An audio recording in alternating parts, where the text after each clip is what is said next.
All right, let's dive right in. Today, we're unpacking the life story of Donald Trump, a man who went from New York City real estate all the way to the White House. The source material for this explainer presents a really fascinating story of ambition and power, so let's get into it. So here's the big question our source really tries to answer. How does a real estate mogul and, a reality TV star actually manage to become president?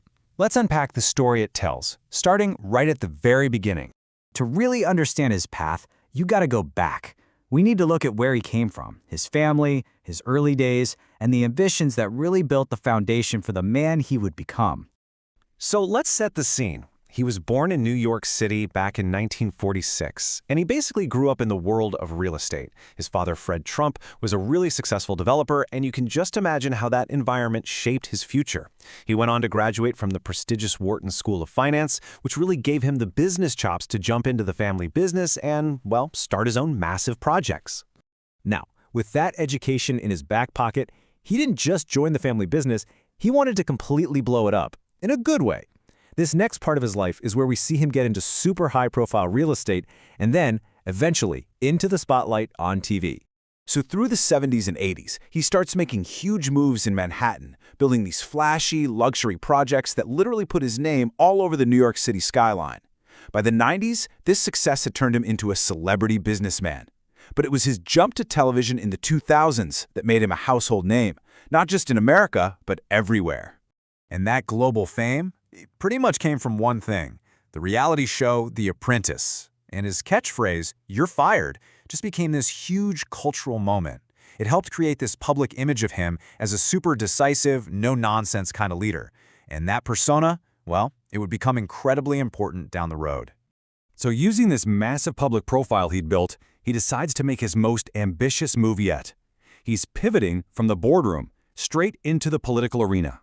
In 2016, he throws his hat in the ring for president as a Republican.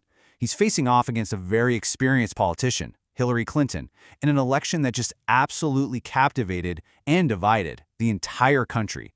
I mean, it was one of the most watched political showdowns in modern history. And then, in a result that honestly shocked a lot of people, he won. He became the 45th president of the United States. Think about that for a second. From real estate and reality TV to the highest office in the nation.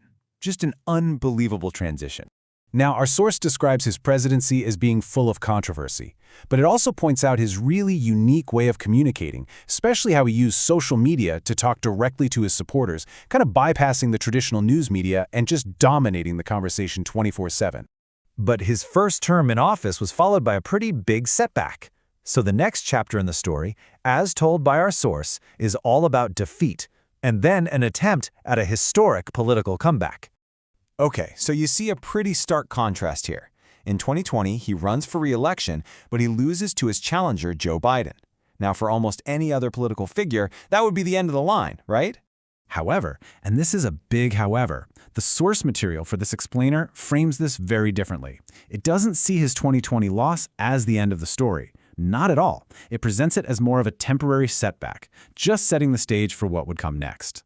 The narrative our source lays out projects this historic comeback, ending with a successful campaign in 2024 that would make him the 47th president.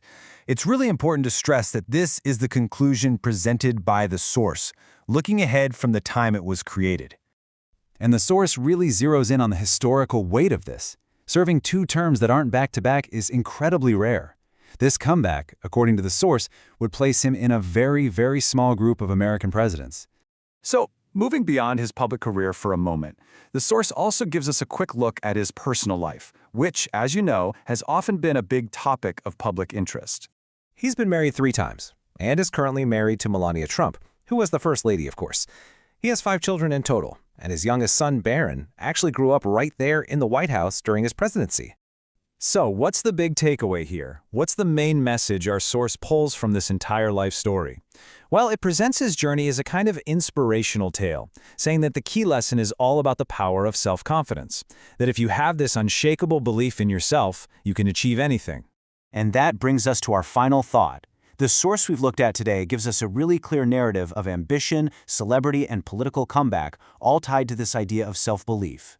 So we'll leave you with this question to think about.